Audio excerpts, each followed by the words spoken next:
Over the last several years, the issue of social equity has become something that's much more important and primary in my life. Diversity in my own family has really opened my eyes to what implicit bias looks like in the world and how it can affect the trajectory of a person's life. And so when I look at Ashland, what I want in my community is to make sure that we are living out the value that we talk about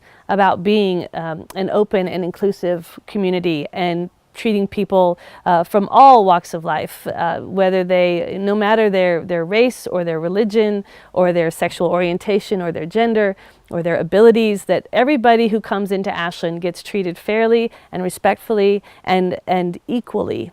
And in that space, that's really to me what social equity means, is that people are getting the same treatment. It also means, though, there's also another piece of that, and that is that for people who have been disadvantaged by systemic racism, economic injustice, and a variety of things, we need to do more to help those people and those populations be able to have the same opportunities as everybody else has. And in city government, which is the sort of the most localized form of that, what that can look like is making sure that we're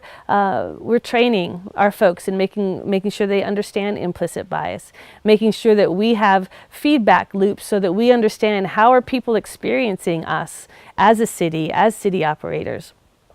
Quite a bit of work has already been done, I know, at the police, with the police department, and